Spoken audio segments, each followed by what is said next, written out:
Welcome to the Supplement Engineer podcast. My name is Robert Chinetsky. Today we're fortunate enough to be joined by the chairman and founder of NutraBio Supplements, Mr. Mark Glazier. Thanks for joining us today, Mark. How is everything in New Jersey? Everything's doing great. Appreciate you having me on board. Oh, absolutely, man. This is fantastic. So, NutraBio has been in the game for 22 years, over 22 years now. Take us back to 22 years ago. How did you start this company? What led you to create it?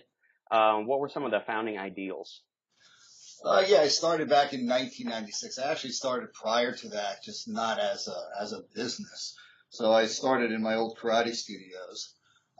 We had schools all around the East Coast, had like 10,000 students. So I used to do a lot of nutrition and weight training, a lot more physical performance than a normal karate studio had back then. Training with supplements also and nutrition. So it was always a major part of my life. At some point, it just really became a passion to me, and that's when I sold off the karate studios and eventually opened up. The company was called NutraBiotics, and that was back in 1996. I just did it because I really loved it and really wanted to make it a major part of my life. So we launched in 1996, and the base story is we started like almost all companies do. We hired contract manufacturers, and the idea there was to sit down with them and to work out on some base formulas that I already thought I had and create I think we came out with about a dozen formulas that first year. Mm-hmm. And it was difficult back then in the 90s because like people don't realize now they have the internet, they can go to all these web-based research places and PubMed and all that, see everything right in front of them, review other companies' products. Back then, there was nothing, I had to go to the Library of Congress by train to D.C. to look up, studies and stuff like that. So it was a very difficult task back in the old days. So I really relied on these contract manufacturers, and my passion was just to make the best possible products. Right off the bat, our slogan was no compromise. And that's really what I want to do, create product lines where I would never, ever compromise. But after a few years, I realized that wasn't really what was happening because my products were filled with proprietary blends. And although I was involved in designing them, I really didn't know what the proper dosages were back then. And what happened was the labels would show the ingredients and didn't have, the exact amounts. I just trusted, what we talked about in our meetings and the dosages they provided. So I actually had to hire an attorney to go after these companies because they wouldn't give me the formulations. They didn't want me, they weren't hiding it from the consumer. They're really trying to prevent me from going to other companies and trying to get another price. So I had to go after them with attorneys. And when I got the formulas, I realized, it was a few years later, I had a little more experience, and my formulas are pure shit. There's nothing in most of my products. These formulations that had, we're not on video right now, otherwise I'd show you some stuff. There's nothing in it. My protein powder was mostly maltodextrin and had 5 or 6 proteins in it. To this day, I can't figure out what they were. I came up with a really cool nootropic, probably the first in the industry, called Neurigen back then, vinpocetine, huperzine, and ginkgo. And I did that with a pharmacist that was really big into this. So those ingredients are really well dosed. 50 micrograms of huperzine. This is back in 1996, 97. 10 milligrams of vinpocetine, 250 of ginkgo, the proper actives. But then, when we sat down with these companies, they put another 15, 20 ingredients in these cool proprietary blends that I thought really enhanced the product. Mm-hmm. When I looked at them, they're all garbage. There was nothing in there, Phosphatidylserine, 1 milligram. It was just pure garbage. And I became what I thought was like a used car salesman, more like a snake oil salesman. I was just selling shit to people who really believed in me and really trusted me. My company was doing awesome because the following was all these karate students that I had over the years, people who really believed in me. And that's really what was heart-sickening to me is I was selling trash to people that really believed in what I was doing, that followed me and thought that I was really trying to help them. And that was kind of the genesis of the whole changeover of NutraBiotics to NutraBio. I studied the industry for the next few years, and by 2001, I realized it wasn't me, it was the industry as a whole, all these gimmicks and things that were going on, window dressing products and just underdosing everything. So in 2001, I moved the company here to Jersey, and we had a 24,000 square foot facility. And one morning I came in and I emptied out almost all 24,000 square feet into dumpsters. Literally, between $250,000, $300,000 worth of products we just scrapped in one day, destroyed it. Just to throw it in a dumpster. We destroyed every container. It took actually 2 full days to do. I think it was 18 or 20. I don't remember. It was a lot of freaking dumpsters. Wow. And, I started the company over. I changed the name from NutraBiotics. I shortened the name to NutraBio to signify this change in what we were doing. And that was like the big changeover for me. And it was a lot of industry first for us. People were looking at us like what the hell we were doing, because that's when we came up with no proprietary blends. And we actually coined that phrase back then. Now everybody's doing it, and that's good. So whatever I talk about here, I'm not trying to put other companies down because I did it first. That doesn't make a difference. And we're talking about my story. The companies are doing it now, and the industry is changing. It's an amazing thing. But we had to come up with that concept of no proprietary blends. The second thing was full therapeutic dosages. So if I was putting it in my product, I committed right then and there in 2001, I was putting it in a usable, beneficial dosage. No more window dressing, fairy dusting, as the industry called it.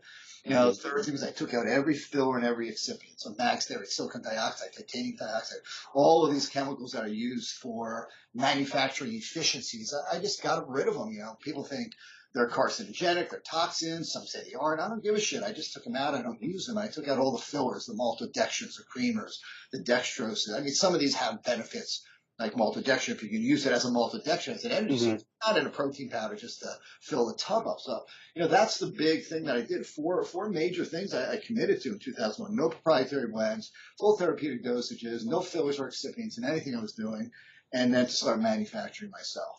And that took a few years to get around. But that was the intent of this no compromise value that we had back then, this core value in the company that, whatever we did would be the best we possibly could for the consumer. We wouldn't have guts, and we would just be no compromise straight through. And we still use that as our slogan. Now it's without compromise since 1996, but it's still the true, what we strive for in everything we do every day. Wow. Okay. There's a lot to chew on there and break down. Let's go back to the very beginnings of your story. And obviously, you're in martial arts. You have a black belt in it's karate, correct? I studied multiple martial arts. Okay, mine's in taekwondo. That's what I was trying to figure out which style it is. I'm a black belt in taekwondo right now from Grandmaster Jun Rhee, who was the father of taekwondo in the U.S. He just passed away this year, so it was a major thing in the industry.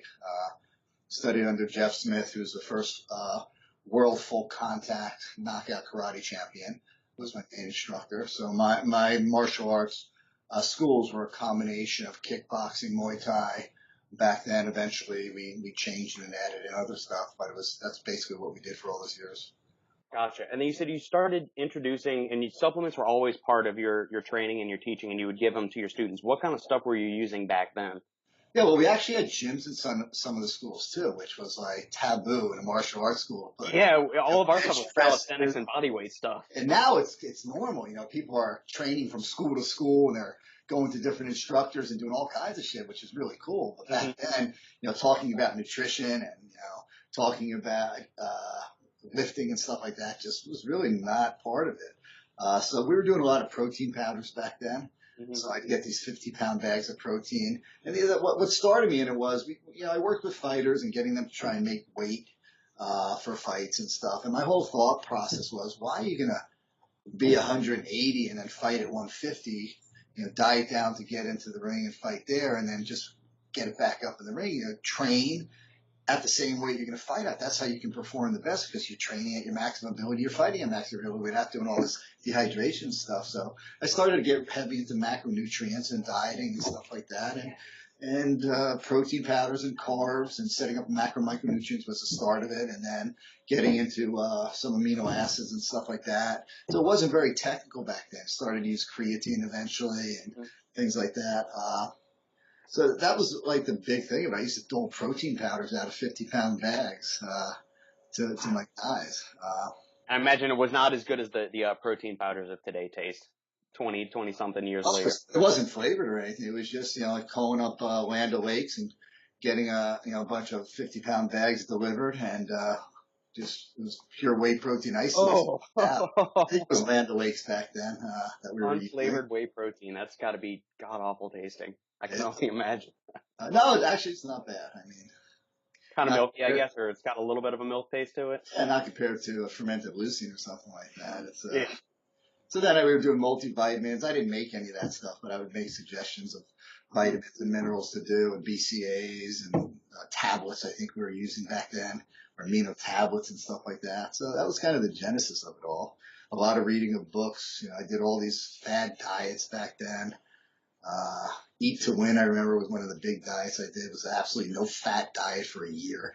I literally had 0 fat for an entire year. And I remember I had a French fry at the end of it, and it coated my mouth. And I've had a couple French fries since, but it was so disgusting. I've really never had a French fry ever in my life.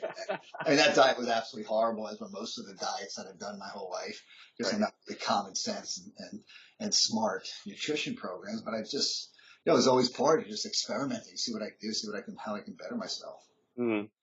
All right. So going into the early years of NutraBio, you used a contract manufacturer, and you mentioned about some of their unsavory practices they did, more or less, giving you junk formulas, using prop blends. Without divulging any names, is that manufacturer still in business today, or are they closed up for shop? I think 1 out of the 3 was a liquid one, a capsule one, a powder. I wouldn't call them shady. I think that's what the industry was. Yeah, yeah, it was just common practice Industry, back then. yeah. They really, if you look at it from their aspect, they got, a company like me, and I'm going to 4 or 5 companies to try and create a formula, and they've got to give it to me at the best price. So, that's what proprietary blends are for, back then, is to get, to underdose the expensive ingredients, so you get the price down, you get a company like me to buy it, and, without knowing what was really happening, that was the industry. Right.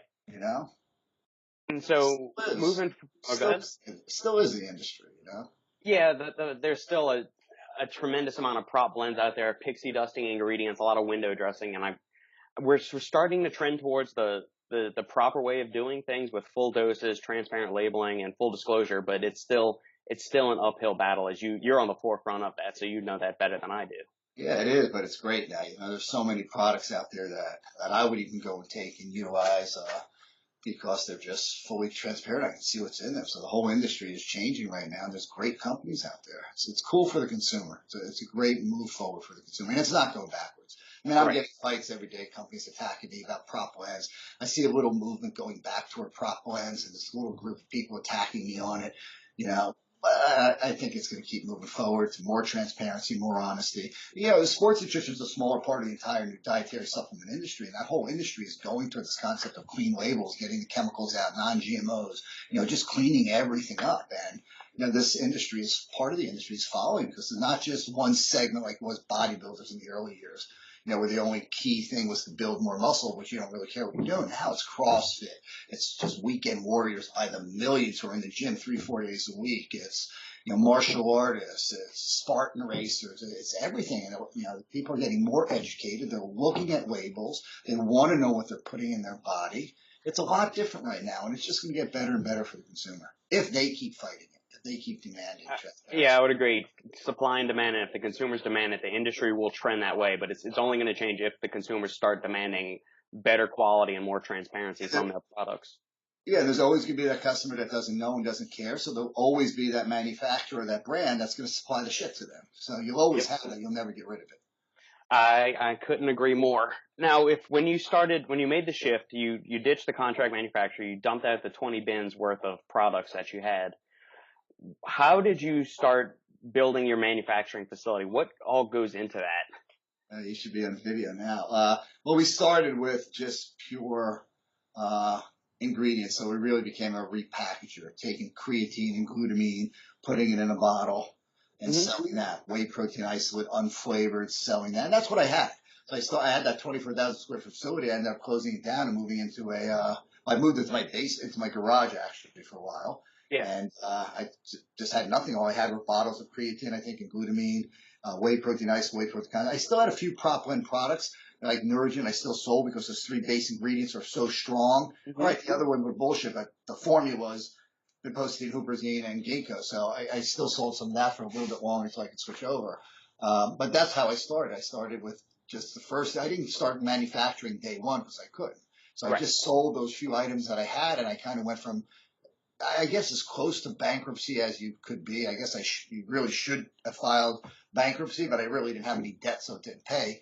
But I built out from, 30 or so employees in a 24,000 square foot facility to me all alone in a garage, filling 3 or 4 or 5, 8 orders a day. And then I built up to moving into a little rental bin where I'd go in, I'd pack the orders in the morning, and the FedEx delivery, I think it was FedEx delivery guy would have the key to my bin, go pick them up at nighttime. So I built the company back up from like literally that small. Wow. To where it is today. But over that year, we got into manufacturing, and it was first repackaging those key ingredients. Mm-hmm. And over time, we started to do blends. And from blends, we got into encapsulation. We never brought back tablets because I don't use excipients. I can make capsules without excipients, but I can't make a tablet without adding a lot of those chemical excipients. So now we're just strict with capsules only. So it took about 4 more years until I made that process. But, the reason I made so many mistakes in my life, which is why you see I never point out companies. I never attack another person, another brand owner. I attack an industry. Right. And I show them, a lot of the things that I attack are the mistakes I made. I'm the first to admit proprietary blends. I used to swear by them. I used to tell the same story. My first blender was a 5-gallon paint drum. And we used to pour the stuff in there, and I had a guy, Roberto, I think was with me, who's still running my factory now, and we used to shake it over our heads and pass it back and forth. We were making, a few pounds, 15 pounds of a product, and that's all we were selling back then. We were starting over, and realize the whole science behind blending, and we didn't know that science back then. Yeah. You can't just open a factory, buy a blender, and throw shit in the blender and expect to get the right thing out. You have to go to particle size differentials and stuff like that. And there's so much of a science to it, and I learned that over the years. Say, let's go. You brought up the topic of fillers and excipients, the titanium dioxides, the silicone dioxides. Can you explain for those listening that may not understand what is the purpose of manufacturers including those in their products, and why are you not using them? Well, there's the filler concept, and the filler idea is, if you have a 2-pound tub of protein, and protein is very expensive, and consumers comparing a whole bunch of 2 pounds or a whole bunch of 5 pounds, well, if you could take a third of that protein out and drop it in with dairy creamers and maltodextrins and other stuff, that filler that's not an active ingredient, then you're bringing the cost down. So that's the filler concept. When you take active out, you pull cheap bullshit in, but the consumer doesn't know that they're getting it. It doesn't work for capsules and stuff like that because you have to say how much magnesium you're getting, so you still have to put the active in. But when it comes to tubs, that's it. Excipients like mag steroid, silicon dioxide, titanium, they're all used for manufacturing efficiencies. When I make a capsule, I have a machine here that'll do 120,000 caps an hour. I can only use that for 2 or 3 products that I make a year because I won't put the excipients in. Those excipients make the machine run at that full speed. So they might be a glidant that gets the powder to go through these small tubes quicker, or it's something that takes out the moisture or stops bridging. Like, think about like salt going into a capsule and bridging the little particles bridge, like you see an ant farm. You see holes in the ant farm because the sand is bridging on top. So the capsule doesn't fill all the way, and you have empty spots in there. So you use different chemicals for all these different purposes. In a tablet, you're using chemicals, binders, just to get those powdered extracts or those powdered herbs when you crush them and you put high pressure, 10, 20,000 pounds of pressure on them, that they actually turn into a hard rock. So you use, it's not a liquid. People think tablets are liquids that are poured into a mold. No, you're just taking the product itself and you're putting it under pressure and hoping it turns into a rock. So you have binders and different chemicals. There's all different purposes. It's all manufacturing efficiencies. So we don't run that 120,000. We do everything at a semi-automatic basis, which gets us 18 to 20,000 capsules with one person standing and running the machine, as opposed to one person who can run 2 or 3 of those automatic machines. So our efficiency is one operator doing 20,000 compared to one operator doing a couple 100,000 capsules an hour. So there's a big efficiency difference there by not doing that, but the product is clean. I don't have to worry about toxins and non-toxins, carcinogenics and not carcinogenics. I don't need to think about that whole concept. It's a clean, pure product. The chemicals are gone. All right, cool. Thank you very much for that explanation. Now, fast forwarding to the more recent times, NutraBio has been around for 22 years, but it seems that within the last 2, 3, 4 years is that y'all have really exploded onto the scene. Everybody and anybody basically knows who NutraBio is. What do you think prompted that stark increase in, notoriety, popularity, and just all around people being aware of the brand in general? Do you think that's you coming out and being more of a forefront to the person, people's understanding of what supplements is gaining traction? I think so. The first 18 years we were direct to consumer. I mean, in the early years, I couldn't tell the story. I couldn't take this product with no prop land and talk about me manufacturing and stick it into a brick and mortar store back then. Nobody would get the concept. Nobody was buying products off the internet where I could tell a story back then. Nobody got that whole idea. It didn't make any sense. My product's a little more expensive, and this is why. Nobody grasped it over the years when it started to catch on and other companies did it and started doing it, then people understood that. And that's when I turned around and I looked and said, you know what? The industry is following. The industry is changing. The industry is getting where we are. People are understanding the concept of honesty and transparency is out there. People get it. We've got to step out of this direct to consumer and get the product to more people. So that's what we did. We started hitting a couple shows, and the first thing is people would point at us and say, oh, there's another copycat, no prop lend company. And then they started realizing, oh, shit, no. These guys have been around. Another guy came over and he said, oh, you're a copy of Muscle Farm with a black bottle and the green name up the side. We had that since 1997. Not that they didn't copy me. Trust me. I'm not saying they did. They didn't know what I was. But we had that black bottle, black label, green name of the product up the side. Mm-hmm. But everybody was pointing their fingers. And then all of a sudden it started to change. People started to learn the history of the company. Other people who knew me for the last 20 years started to step out and talk about us. And then it just, took off like crazy. All right. And then recently y'all have gotten into bodybuilding.com and released a new energy amino supplement. Can you explain a little bit about that and how the partnership's going so far? Yeah, I mean, it's just launched at the Olympia. The Olympia was a phenomenal show the last 2 years for us. So many people just lining up to try the product and get the product. And we did a great lifting event at City Athletic Club afterwards in conjunction with bodybuilding.com. We had close to 300 people there just training with me and training with the other athletes from bodybuilding.com and our athletes. And it's just, it's just a EAA product, a product with all fermented branched chain amino acids, EAAs, and a little energy. And the idea is an all-day recovery product. It's not a pre-workout. There's not enough stim in there to pre-workout. We did that purposely because we want people to be drinking in an afternoon, drinking throughout the day for recovery, for building muscle, for getting a little bit of energy. So it's kind of a nice product for that. Gotcha. When you started getting more into, since you mentioned pre-workouts, would you say that that's kind of like the most known one that NutraBio is for, the pre, since y'all are on V5 by now? Is that kind of the No, it's our whey protein isolate. Is it really? Yeah, whey protein isolate is our, we started whey protein isolate in 1996, and that's one of the products I didn't have to throw out because I sold it straight, and we've just been developing that concept. I don't think there are many companies selling a whey isolate or concentrate or blend. It was all blends back then. So we've been selling whey protein isolate and whey protein concentrate separate, two different products, at 90% and 80% pure for 22 years, and just trying to make it better and better. We eventually made it kosher and non-GMO and halal, and kept making it pure and pure and pure. So that's really what we're known for. That product is in every GNC in the country, every vitamin shop, bodybuilding.com. 700 mom and pop or brick and mortar stores. So the pre-workouts, probably number 2 on there, but, we're known as the protein company. With going through and getting all of those certifications, non-GMO, halal certified, kosher and all that, how from the manufacturing side and the formulation side, how much does that increase the expense that goes into formulating a product and producing it? Kosher did, because you have to re-choose ingredients. I mean, we had over 200 products at the time. Just making that shift from non-kosher to kosher was very expensive for us. But it's actually really cool because they're really strict. I mean, the Orthodox Union is in here every single month, and they pop in unknown when, and they audit my entire facility like the FDA does every year to 2 years. They go through every single ingredient in my facility, every drum. You get on a ladder, and they're there for hours and hours and hours, marking down against the PDA to see if that ingredient by that manufacturer is there. So if they find an ingredient from another manufacturer that's not approved by them in advance, we're in trouble. They shut it down. So it's kind of it's a really, people don't think of it that way. They think it's okay if you're Jewish or kosher, whatever, but it's a real cool auditing system. We can't sneak shit in and out of here from, take this from here or a crappy product from here or just bring in another manufacturer without getting that approved by them.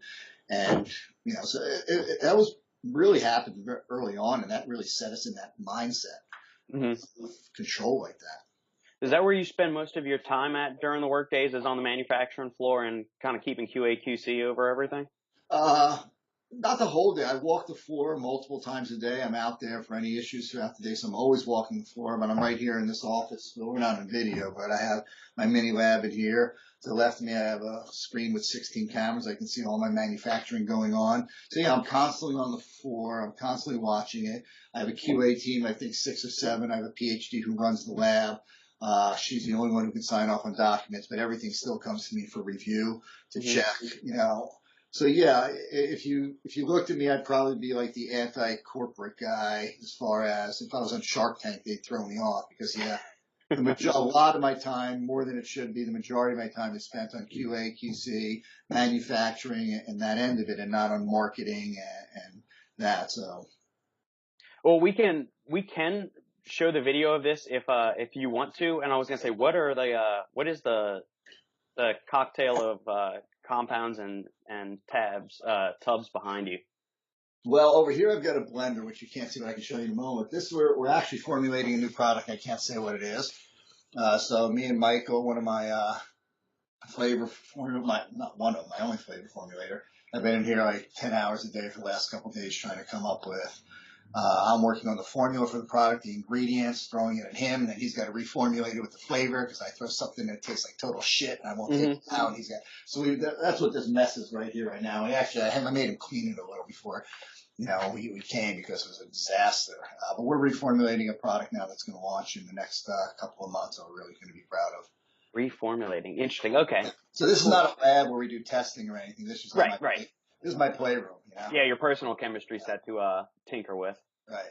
Now, a while back, you had said that had developed one of the first nootropics in bacopa, huperzine, and vinpocetine, which I like all 3 of those ingredients. It was ginkgo biloba.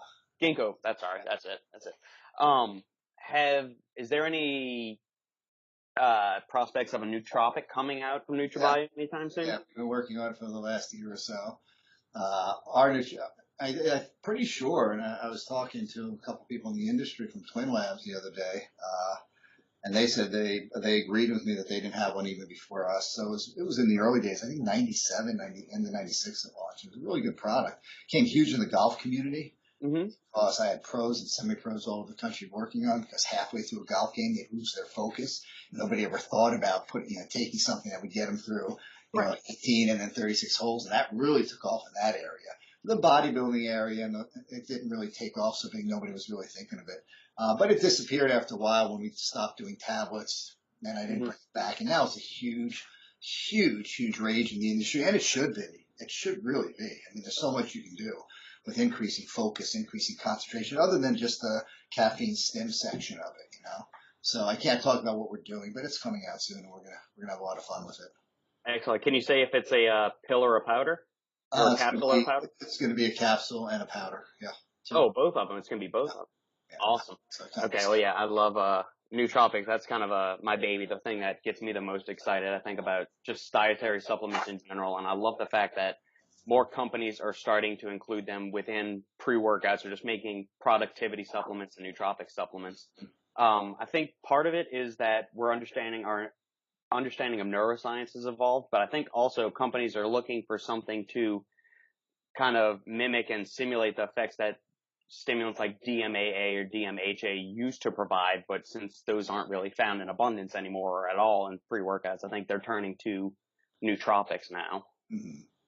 Yeah, I think it's just an underdeveloped area that's just popped up, and it's really been the last few years. So it's at the infancy of what's gonna happen. I mean, there's a lot of things we can't use that are more in the drug line or something like that, like ricetans and things like that, which I wouldn't use anyway because I've experimented with them, and a lot of people get headaches and stuff like that. So you got to watch what you're doing. A lot of people like double and triple up, so you want to make sure that things aren't going to have the opposite effect. The brain is not like just another part of the body. If you overstim, if you do too much, you do too many ingredients just to make a label full of shit, and things start competing with each other, you start to get confused in your mind. So here you're trying to do is focus the mind, but you can also do the opposite. I've been a lover of vinpocetine for 20 years. I still use it every day. I had a video out the other day, just me taking my vinpocetine pill and putting it in my pre-workout every day. I put it in my pre-workout, but it tastes like such shit. Nobody would ever drink it just because it's a cerebral oxygenator, something you feel. You feel the blood flow going through your brain, and it has a total different effect in focus and concentration when you're training. I think it's a whole new area that's going to really, really develop over the next probably 5 years. Yeah. Do you handle all of the formulations, or you mentioned a PhD? Do you consult with a PhD on the formulations, or are you the kind of the chief of it? No, we have a PhD here, but it has nothing to do with formulation. I'm QA/QC. But I don't do everything by myself. I use a lot of people out there that are kind of on a team. We call up. They do a lot of research for me. I can't sit there and do research all day and all night on one ingredient, but I like to have that done. So if I want to stick, like if I'm going to stick something in there now, like vinpocetine or something, I want to know everything about it. So I have people that I hire on a consulting basis that are going to go out there and work with me on it. So yes, it's much more than me these days on that end of it. Gotcha. And you have, I mean, it's one of the cool things about no prop blends, it's the opposite of what everybody's saying out there. All those people who are attacking me now are saying, well, everything's looking the same. All the pre-workouts that are non-proprietary blend, full therapeutic dosages, they're all looking the same now. That sucks. Proprietary blends is ruining it. No, they're all looking the same because we're all using the real ingredients that work. And since we're making it transparent, we're looking back to the research and saying, okay, this is what we need to put in. Let's put in 6 grams of citrulline. Let's put in 3.2 grams of beta-alanine. 2.5 of betaine. And we're looking at that. So companies that are using that are putting that all in. They're all not the same. We all have different opinions on what works for nitric oxide. Do we use nitrosamine? Do we agmatine? Or what are we doing out there? So there's still differences out there. Do we use beet? But a lot of things do look more similar out there because you're using those, top 10 out of 1,000 ingredients that we think really, really work. Right. And we're using it in higher dosages. But there's all this other tweaking. But what's happening where people are telling me, oh, that's bad, everything looks the same, everything's identical. No. What's happening is now we're all doing that. So our products are going from this, what the fuck is in this? I don't know. Well, there's all these ingredients. What's the dosage? I don't know. Now it's looking the same. So what's happening is people like me and other companies where our products are looking more similar are going to have to innovate. It can't just be what we used to do. Me and Chris Gethin, we have similar products. Yeah, everybody says that, or Jam, or whatever. Now we're going to have to start looking over, investing more in science and to try and find the next ingredient that really works. Innovation is going to start in the next 2 to 3 years, in my mind, where it's been stagnant for the last 10 or so years, because there's no need to innovate when you can hide everything in a prop blend and just add more stims to the pre-workout, come up with the next new Chinese stim that comes out, amcitrate, GMA, whatever the fuck it is, throw it in there, stim somebody out in the gym, everybody talks about it. Those days are over. Yeah. So the excitement, I think, is the next 5 to 10 years, where money's going to start coming in, and companies are going to have to put money into real research and innovation and coming up with new ideas. Are there any ingredients that have popped up within the last 6 to 12 months that have piqued your interest in particular? No, nothing really. I think it's pretty much stale out there. I'm testing out a new, very interesting. I don't know if I should say. Oh yeah, it's public. Testing out a new stem by Bruce Neller. So a bunch of us from Vegas to try that out, and that's supposed to be totally de-shade, and it's going to be legal. So on that, I'm interested to see what it is because he's done some wild stuff in his life. Got a lot of respect for what that man did. So we'll see what that does. So that's got me peaked a little bit. What is the? I haven't had a chance to try it out yet. Can you describe for the audience what the sensations and the feelings of it are, or liken it to something that made tried it? It's very close. There's only a handful of people trying it. It's gonna be right there in front of them, so we can't take it and reverse engineer it. So I don't know. We'll find out for. Oh, okay. I thought y'all did that at the Olympia. No, that's Fly Side West coming up. So that's a lot of excitement. A lot of people are talking about it in the industry. So. Fascinating. Yeah, I've had the chance to try. Have you tried teacrine and dynamine? Have you tried either of those? Yeah. Too much. I've noticed more from teacrine. I don't get much from dynamine personally. I don't know if your experiences are different. Yeah, I don't use teacrine. I fall asleep on it. Yeah. Well, there are some studies out there showing it can do some more inhibitory mechanisms on people and make them tired. So that makes sense. I came out of a training. Maybe it wasn't that. I don't want to. I'm friends with those guys over there. I don't put their product out. But I don't get the effect from that. But actually, dynamine, I got a good feeling from it. So I actually use it in. You've heard of my Pre-X product? Mm-hmm. It's in there. That's pops out a couple hundred of them are coming out again next week. I give it out to friends and stuff like that. It's at 50 some odd gram pre-workout with Yeah. It's not the kitchen sink. It's just what when I sit and mix my shit every day, it's what I end up doing. A lot of good carbs in there. So I've tried it in there, and I've used it in a bunch of those batches, and I seem to like that. Teacrine has a reverse effect of me, so there's a lot of great ingredients, by the way. I can't use ribose. I think ribose is one of the best ingredients in the industry. Mm-hmm. I've been using it in ATP Evolution since 1997. Ribose, but I take it and I have a blood sugar drop. I can't take DHEA. 25 milligrams of DHEA, my blood sugar drops. I get faint. And if you look at the studies, it's out there, but I've never known a person. So I can't say that my personal effects are bad or negative on that product, Yeah, I mean, everybody's got different physiologies and neurochemistries and whatnot, which is why, certain ingredients, teacrine doesn't work all that well for you. It works well for me, but just the opposite is true for us with dynamine, that you've got noticed enhanced stimulation and focus from it, whereas I've really gotten on. I've tried, 200 milligrams worth of the powder by itself, which it tastes horrible, by the way. If you've ever tried the raw powder of that stuff, it tastes god awful. You try the original teacrine before they were masking it over the years? Yeah. That and the original, the dynamine powder. Both of those are just. That's what vinpocetine is like too. I've got some caps here over around the corner over there that I use that. Yeah, some vinpocetine. Yeah, see if you like it. I use it every day for my nootropic stack that I do. Do you drink it?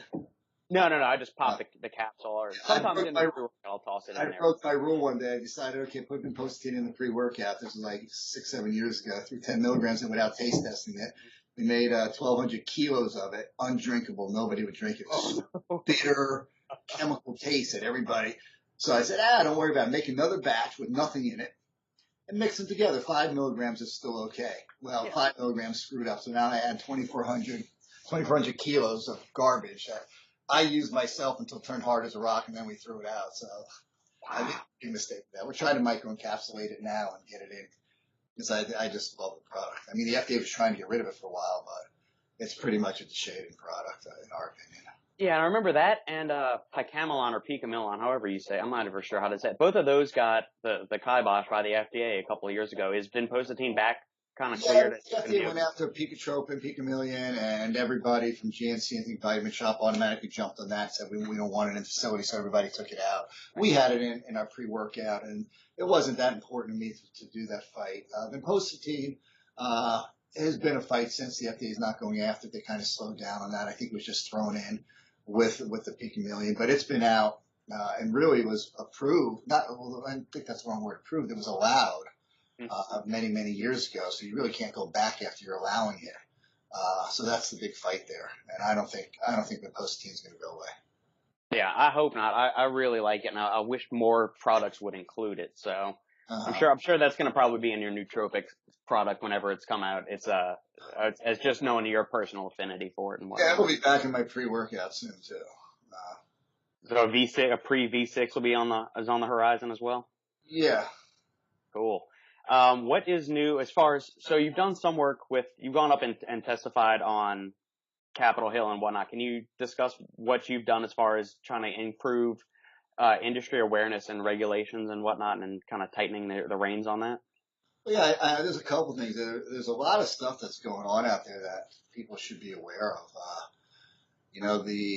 There's still a lot of protein spiking going on out there. It started to die out, but now National Product Association is trying to get together and get back to the FDA and see if we can change some of the explanation of that in the regulations so that it tightens that up. So the way we report our protein, right now, it's a big scary thing because one court actually ruled in summary judgment, so it's not law, that you can claim 25 grams on your label of protein and throw in 10 grams of creatine or whatever and use that nitrogen. And their thought was, well, the FDA says you have to use nitrogen testing, and it's in the regulation. Therefore, this company used nitrogen testing. Therefore, they're right. But the judge would smack him in the head and say, yeah, but they didn't say you could cheat with it. But his thought was he can't override as a state court or federal court. And he allowed it, which is, to me, messed up. It's not law, but other companies are looking at that. What was scary about it is he said, but wait a minute. On the RDI, the daily allowance, they also base that on nitrogen. That's not allowed. You need PDCAS on it. So that he let go forward as protein spiking because that, whatever it was, 25% of the daily allowance was based on nitrogen and not actual protein. So now companies are looking at that. The first few have popped up, and I went right after them really quick and said, okay, cool. Let's put in what I'm making up the numbers, but let's put in, 5 grams of creatine per serving, and that's like 13 fake grams of protein. We'll leave it as 25 grams of protein on the claim panel, but for the RDA, we'll put the real number, whatever. Instead of 30%, 12%, who the fuck's going to know the differences? Anybody anybody who's ever looked at the RDI and said, oh, that's off? No, nobody does it. So now you can almost legal, and it's not legalized because it's summary judgment, but other judges are looking at that, even though it's not law, because it's such a confusing topic. So that's one of the big things that I've got involved when we just started, or the NPA just started a new committee for it. I'm on that committee, and something that I really spoke to all the senators and congressmen on this last trip they were out there. That was, a bunch of us did this together. But my real point on that was focusing on that, because I just think that is a total ripoff. It's a macronutrient. You stick a micronutrient in or something for strength or something, but a macronutrient, I mean, it's not just us doing, weight training and stuff. It's hospitals, it's people who need protein for their health. And when you mess with that up, so that's a big strong point that I've been fighting out there, and we're continuing that fight. Can you go on? Shit going on. Yeah, I don't remember the states, but New York and Massachusetts are trying to take creatine and put it behind the counter. Thinking, can you imagine that? Which that's absurd. I remember when that story broke, maybe a little over a year ago, that New York was going to try and, exactly like you said, bring it behind the counter, which they've used their studies showing that creatine is safe in children.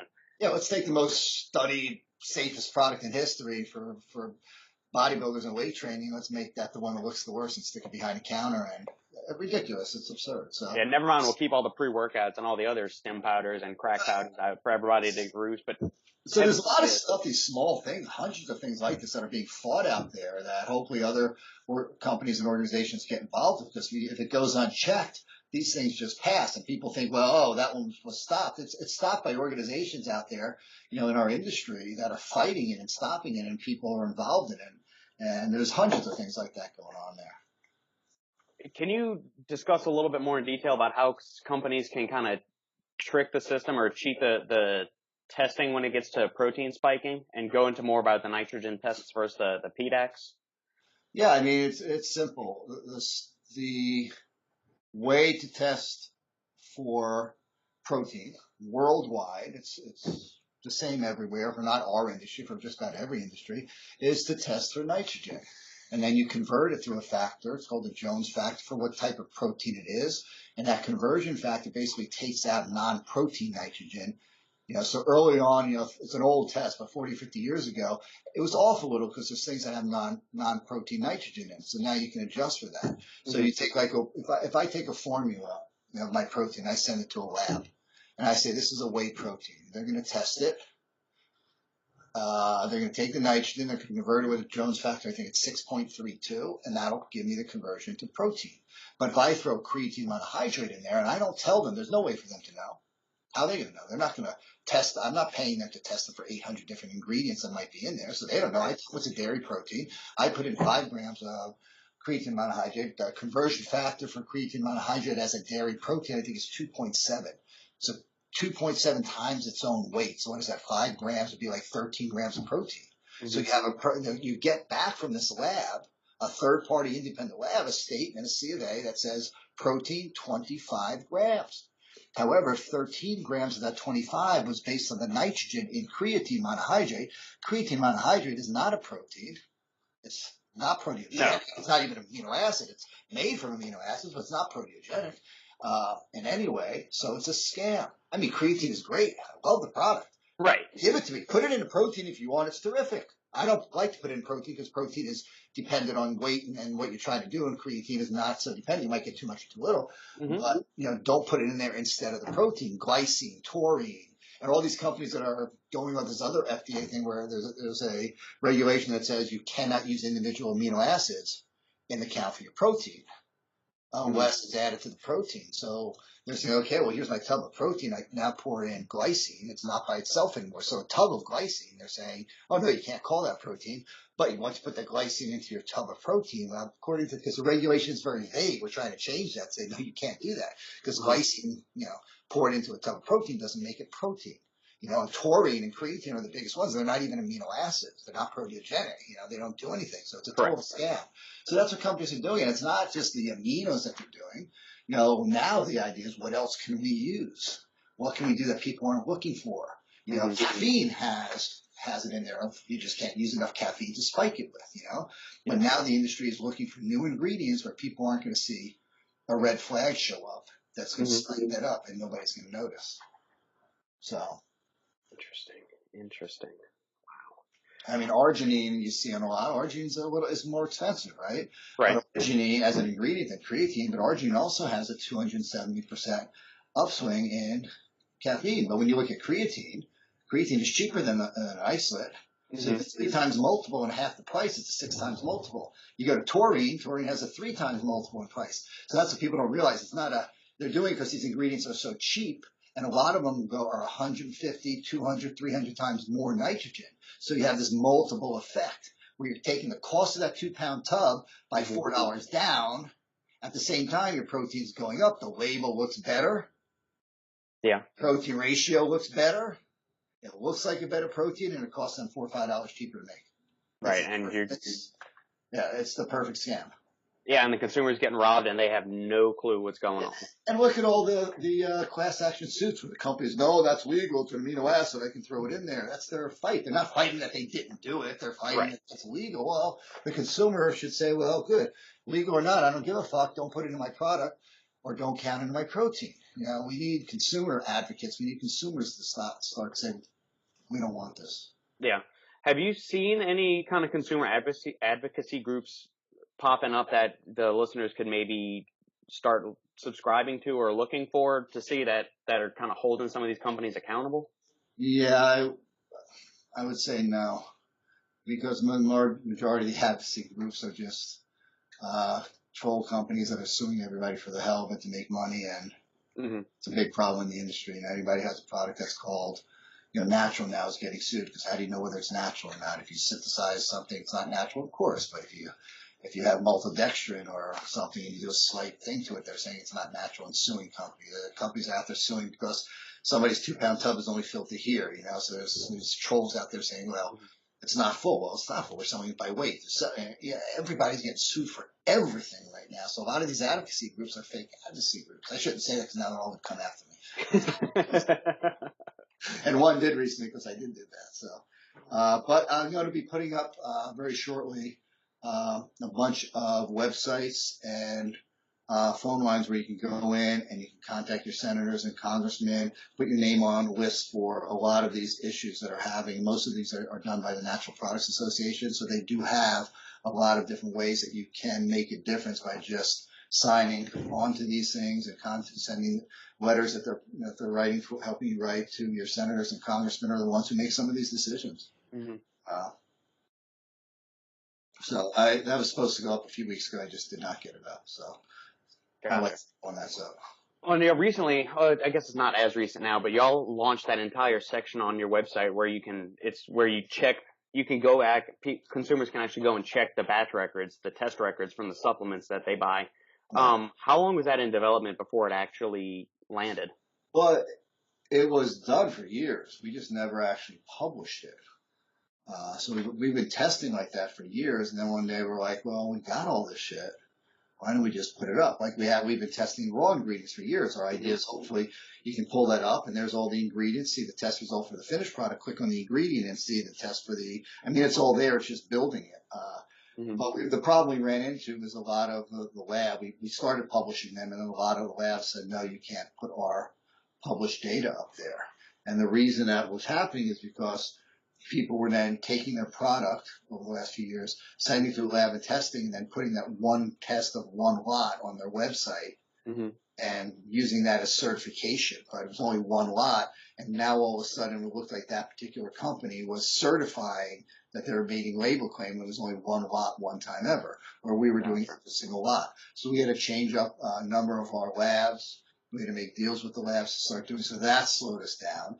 Then we started, I forgot we started a year or two years ago, so we had to go back and start retesting products. So we started at a certain date, we put everything up, we took it down, but we already made the promise. So we had to spend the money pulling retained samples out, sending them back to new labs that allow it, and retesting retained samples that we already had. So it was pretty expensive. It was pretty crazy to do, but it's out there now. We're running it, and it's really cool. You know, the whole idea is I've been talking about prop blends and all this stuff for years, and you know, everybody says how great their product is. Well, why not actually show? You know, walk your walk, talk your talk. You know, and this is the way that we can do that. We can show third-party results of the finished product. You know, trust but verify. You know, it's an old Reagan slogan, I think. You know. Mm-hmm. Do you think all companies should be required to post every batch test and every lab result of their products? Look, I'm not a believer in overregulation. So, you know, a lot of people look at me that I'm doing all this stuff and going to DC, and I follow CFR 111 because I love regulations and I want the industry to be regulated. I don't believe in regulation as a whole. You know, I don't think the government should be in our houses, in our pockets, in our cars, watching everything we do all day long. So I never say I want to see more regulation, but at the same time, you're sitting here and you're giving somebody something that's a drug. I mean, what is it? It's a drug. Yeah. It's not Caffeine is the most popular drug in the world. Yeah, it's not a drug by the FDA standards of a drug versus dietary supplement versus a food, but food acts as a drug. Supplements act as a drug. You can give it to somebody in worst case scenario, they are taking it for performance and they don't get the performance. Okay, so what? Big deal, they lost some money. But it could be a lot worse. It can ruin their health. You know, you can overstim and mess up the head for that workout or for whatever you're trying. There's so much that can happen with it that you can hurt a person short term and long term. So, you know, it's an internal battle that I, you know, fight myself. You know, Yeah. Do you want to add a regulation? Do you want the government to say that DMA should not be allowed? And I'm like, no, I don't want the government telling me what I can and can't put in the body. Yeah, in a lot of ways it helps to keep something dangerous off the market, but I think in a lot of ways it's much worse. It just takes everything off the market. I mean, ephedra, to me, was a great ingredient. We use it like crazy. It was not dangerous. Billions and billions of servings a year and a handful of problems. And when they took it off the market originally, they looked at the general county or whatever GSA office looked at all of the complaints, and they made no sense. One person lost their hair, one person had cancer, one person died, one person's testicles dropped. I mean, it was crazy. And the FDA never looked at any of this. They never called the doctors. They never asked how much. They never asked if they had pre-existing conditions. They never asked if they took it with anything. There was nothing done, and that was the start of it all. It was crazy. You know, Fedra's, you know, so I was a huge believer. So I look at that and say, okay, how did that get taken off the market? It was just a whole media bullshit where a bunch of politicians got involved. You know, some people died, you know, whatever, and you know, it was taken off the market. I don't think DMAA is particularly dangerous. I don't think that there's enough study on it yet. But I have seen some studies that I think was in the military that showed that it was fairly safe. So the problem is that there's such a low barrier of entry into our industry. Somebody can go and say, I want to make a pre-workout and sell it. Call a contract manufacturer, make 500 or 1,000 bottles of it.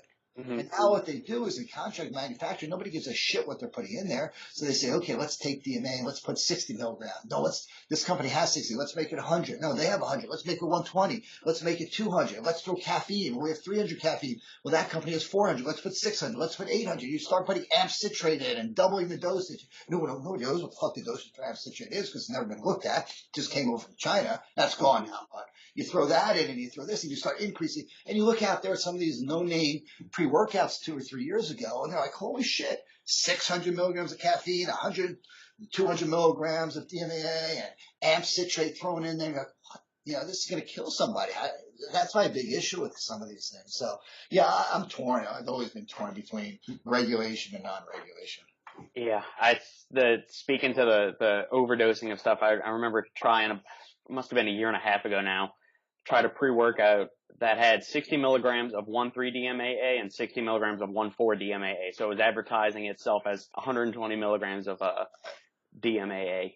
And by the way, when people attack you because I want to add regulation for protein spiking. No, I don't. The regulation's already there. I want to change it to make sense. Yeah, you wanted to. Companies are using a regulation that's already on the books to their favor to make protein spiking and cheating a customer legal. I'm just going to say, okay, the regulation is already there. Don't let companies use it to their benefit. Change it so it's worded properly. I'm not looking to add a new regulation, you know. So, for what it's worth. Have you, I guess, enlisted or, you know, joined forces with any other companies to kind of help start this trend of getting the protein laws more looked at and tweaked? Or No, are you just kind of taking the charge on yourself you know, and going there's a with it? lot. No, it's been my personal thing for everybody knows that I've been speaking about it, lecturing about it for 10, 12 years now. Mm-hmm. But there's a lot of other companies that are involved in this with the NPA Natural Product Association that are stepping forward. You know, we don't realize, but there's a lot of good companies out there that are putting a lot of effort and time into NPA. You know, there's Dymatize that's on that board, and there's Animal Universal. There's a lot of really good people that are out there making a difference. Whatever you want to think about what they do out on the street, they're actually, and there's a lot of them. I'm just naming two off the top of my head. We're actually working their asses off behind the scenes. Everybody says, oh, they're doing it for their own benefit. No, they're doing it to protect the long term of the industry because, yeah, that is to our benefit, but we don't want to see the industry loves it, or the media and politicians love to attack our industry. Right. It's going to get up there and say, oh, the supplement industry is great, it's helping people. No, that doesn't make news. Oh, the industry is killing people. That makes news, so they like to do that every day. So we're so ripe and open for attack. You know, we have to protect it long term, so you got to make some choices with it. That makes sense. Is there, you mentioned the good work other companies are doing. Is there when you're formulating products or running your thing, do you keep an eye on what anybody else is doing and see that you're trying to not necessarily keep pace with them, but you know, you view them as kind of on your level and you want to make sure that your stuff is always at least, if not better than whatever they're doing? I don't know if I do. I used to pride myself like 8 or 9 years ago with knowing every product on the market and every ingredient and every formulation and tasted every flavor. I can't do that anymore. I look at stack3d.com and I'm like, 3 companies just closed up, 8 just opened up. I never heard of any of them. It's impossible. There's so many companies opening up every single day. There are great companies. I mean, it's public. Everybody knows I love Cage. I love Chris Gethin. I love what he does out there. I think his products are great. There's a lot of companies that I look at like that are really, really good. You know, I look at Dymatize. I'm like, wow, this company was bought out by Post. You know, when that happens, it usually goes to the companies go to shit, become corporate, and go to garbage. You look at the products that they've come out with since Post has bought them out, and they're good. That company's going the out. I can't understand that. I'd love to sit down with their board or whatever and say, how did that happen? How are you guys making great products now when you were bought out by some, big corporate company? That usually tends to go the other way, and ends up sitting in a Costco or something like that and goes to the mass market and the product gets cheaper and cheaper and cheaper. And they're going the other way. So, I think there's a trend. I'm not going to sit here and tell everybody all the companies that are great out there because I got to compete. But there's good companies out there. The consumer is lucky right now. They can go to a GNC Vitamin Shop, Natural Body in New York and pick from 5 or 6 great pre-workouts on the marketplace, use those and get good benefit. Where I think 5 years ago they couldn't. 10 years ago, forget about it. I mean, 10 years ago, I had the only, non-proprietary blend pre-workout in the marketplace. Now there's loads of them and great products, really good products. Yeah, the consumer definitely is reaping the benefits of all of that right now. The industry is in a very good spot and it's continuing to grow. I mean, there's still some shenanigans that go on from time to time, but overall things seem to be trending in the right way. Yeah, but it's hard too. People don't realize when you take a pre-workout that's, let's say, 25 grams or 20 grams of active ingredients, really right ones, not throwing some bullshit ones in that are really cheap. I mean, there are cheap ones. You put taurine in, that's an expensive. It's not a failure. You need it, I think, anyway. But when you take that, that's an expensive product. It's double, triple what one of these cheap garbage products costs. Yet it can't sell for triple the price. Then you want to put it in stores and on different websites, and they want to put sales on it and buy one, get one, buy 2. You can't do that with a product like that. You just can't because the product is too expensive. The consumer's got to get in their mind sometimes you do get what you pay for. If you see something, buy one, get one all year long, guess what? It ain't a $40 product. It's a $20 product because that's what they're selling it all year long. If it's 30-40% off all year long, and it's a $30 product, it's not a $30 product. It's an $18 product that you're getting because that's the average annual price. And it can't. That's why I have to control the price so much. I have limited sales during the year, not because I'm trying to grab everybody's money and I don't give sales. I do that as appreciation for my customers. But if I do the sales 20% all year long, then my product isn't what it is. It's a lower product. I got to take ingredients out. I got to get rid of testing results. I got to get a QA. I got to do something to make that product, something that it's not. And you can't do that. And all these companies, I mentioned a couple of great pre-workouts. They're facing the same issues that I have. How do I make this great product? Keep 20 some odd grams of really good ingredients in here and not sell for $80, still selling in that $40, $35, $40 range. Mm-hmm. And nobody buys it unless you can't go on a website. The product doesn't sell itself. You got to put a sale on it, I don't, but, I try and grow the company organically. But we're all faced with that. The companies that are really doing really good products, it's, there's some altruism there and a bit because they're taking a beating in margins out there. But it's for the better of the customers, for the better of the industry. And I think, it's for the better of the company itself. I think that's how a real company grows long term, by producing better products. Maybe it's at lower margin, but that's how you keep the customer coming back year after year after year because you're giving them something better. You make a little less, but they're getting something better. Right.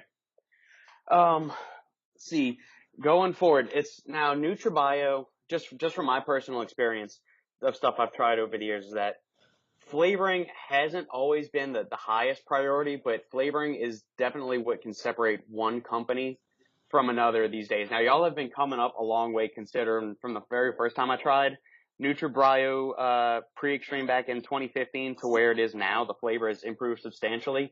What all goes into improving flavoring, and how do y'all, I guess, what are your thoughts on flavoring and how that should affect products and whatnot, and how do you develop better flavorings? Well, we have a joke over here because I didn't flavor. Well, the proteins were flavored from the early days. I guess you could never have a protein that was unflavored all the time. But in the first 5 years, it's totally flavored. I never flavored my pre-workout, any of that stuff till a number of years ago. I always thought it was a needed thing. And then obviously you start to realize you have to add flavor. Otherwise people aren't in it. And then I didn't put in any color in my products. I don't know, it was 5, 6, 7 years ago. All my products were whatever strawberry. There was no color to it. It was whatever it was. And then we started learning, well, you can't do that. You're going to have to put some color in because it's that mind and what the eye sees first. So yeah, we've gone from a company who believed in nothing, just the active ingredient, and we still believe in that. No inactive, no garbage. Keep everything out, keep the product clean, and started to add flavor. So in the early years, it was me flavoring the products. That's why they taste like shit. Now I have a great guy here. And early on, I was letting him do it to my flavor profile, and still didn't taste so good. People want stuff sweeter, more flavorful, like a thicker flavor. So I'm letting them do more with the industry because it doesn't affect my product in the end, to make it taste. So now we're working a lot more in flavor just so the consumer gets a better enjoyment out of it. But I was one of those old school, guys like flavor. Yeah, effectiveness over flavor. It doesn't work out there, Even for me, it doesn't work anymore. I take our new cherry limeade, EAA, and every morning I pour it into my pre because I love the flavor of that, which is I think one of our best flavors. Throw it right on top of the watermelon and the raspberry lemonade. It just brings it all out. So now my mind is set together. Let's make this shit taste really, really good now. Mm-hmm. So yeah, I've been the holdback of that over the years. I can't blame it on the rest of my team. Yeah. My stubbornness.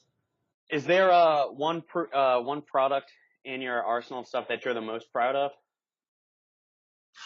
I'm just real proud of the proteins that we put out year after year after year, I think. I mean, that's a staple macronutrient that I think everybody can use if they don't have enough protein.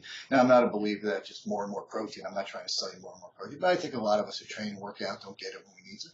I'm really proud of how we did our muscle matrix and how we combined the slow and the fast one. We could put 3 or 4 more proteins in there, but that's more marketing. Not that hurts or doesn't help it though. Right. I'm really proud of that whole line of proteins that we've just made cleaner and cleaner and better every single year. Our whey protein isolate is just that pure, clean, straightforward product. I love our IntraBlast. I think that's great. I use that a couple times during the day, and I'm one of those guys who wakes up a few times a night because my mind's always working. So I have it sitting on my nightstand, and I sit it throughout the night, which I think is great. I think it's just a great, set of amino acids in there and other recovery issues and stuff like that. So yeah, I think we have that whole stack, that pre-intra, reload, and protein. I'm really, really proud of that whole thing. I mean, I have 300 some odd products out there, so it's not like I'm naming them all right now. But the pre-intra, reload, and protein to me is great. It's really, really strong. I can say the orange mango flavor of IntraBlast is phenomenal. I've always liked that flavor. It's just, I'm a sucker for tropical flavors, and you'll have nailed that one. Yeah, that was one of our first of the good ones. Yeah, it's really, really, really good. Unfortunately, you can't taste how bad our old ones were anymore because they all get hard and turn to shit. So you don't remember how bad they really were. Is there one thing I do want to ask is, what about the inclusion of glutamine? That can kind of be a controversial ingredient for some people. Some people say it's some really good. Some people say it's not so good. What is the thinking behind including it in some of the products? Yeah, I'm kind of old school on a few things. Glutamine, arginine, AKG. I just like, there's studies there's some studies out there that say it doesn't help in recovery. It doesn't help. There's some studies that say they do. Hmm. It's the most abundant amino acid in the body. I think glutamine is taken and used for a lot of different purposes in the body, but I just, over the years, I just become stronger and stronger with it. I'm still a lover of arginine and AKG for the same reason. Everybody puts down arginine for nitric oxide, but nobody's ever really studied the AKG version of it. Hmm. They started just making fake arginine, alpha-ketogluteric acid in there. I still love it. I have it in my extreme nitric stack. I love to put it into my pre-workout in addition to the citrulline someday too. So, Yeah. there's just some products that I think fads say no, no, no, no, and then they come back. I think glutamine is just a staple product Hmm. for me. You mentioned nitric oxide boosters and with the endostack and with the AAKG. One thing that you've touched on a lot and I've seen that you've discussed is the issue with citrulline malate in the industry and how it's not really the bonded form that most people think it is. Can you explain that a little bit more? Yeah, I think the original studies that were done were on a chemical bonded citrulline malate.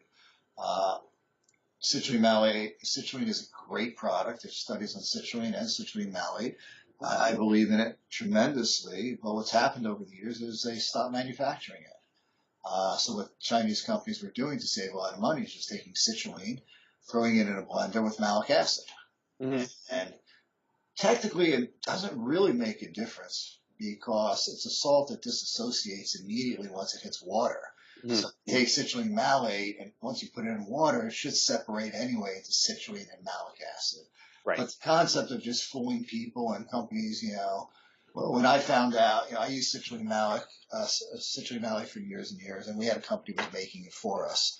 And they finally stopped making because nobody else was paying the price. And then we started to look further and realized, well, I don't think it makes a difference. When I moved to citrulline, everybody attacked me, Hmm. Oh, you're buying cheaper citrulline? No, the citrulline that I put in there instead of citrulline malate was actually more expensive because the citrulline malate was just citrulline and very inexpensive cheap malic acid. That's, I don't know, 70 cents a kilo thrown in there. Hmm. So it's just this whole thing of everybody talking about citrulline malate when it doesn't make any difference because it's all fake anyway in the market. I should say all. Maybe there's somebody who found it out there just to hedge my bets. The last time we looked, I think we had 7 companies in here, the C of A's, and every one of them showed it as L-citrulline, malic acid, blend. Hmm. Clean, no process of chemically bonding the two together. So, it's just another one of those things. It's not a big thing for me because if you're using citrulline malate and it's not blended, whereas it is, it's just going to disassociate anyway Right. to its parts anyway. But I just think it's a bunch of bullshit in the industry that consumers should know about. Yeah. One of those fake selling points out there. How volatile? Because obviously we all have to get the raw materials from suppliers. How volatile is the price fluctuations on these materials? Because I heard reports that the price of creatine was going up soon, and so was the essential amino acids and whatnot. Are those fluctuating on like a quarterly basis, a weekly basis? How do those go? Everything's a little different. Everything's going up and down, up and down. Protein, whey protein isolate goes up, it goes down.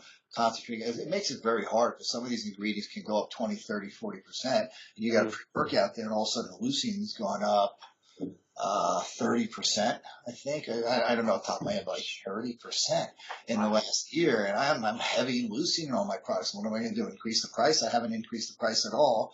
But when you take leucine, it goes up 30%. That's takes a burden on Intrablast. It takes a burden on all my pre-workouts, Right. all the BCAAs, and that's happening a lot. We're hoping it's going to come back down. We have the tariffs coming on right now that just added 10. I think it's already started 10% to a lot of our ingredients.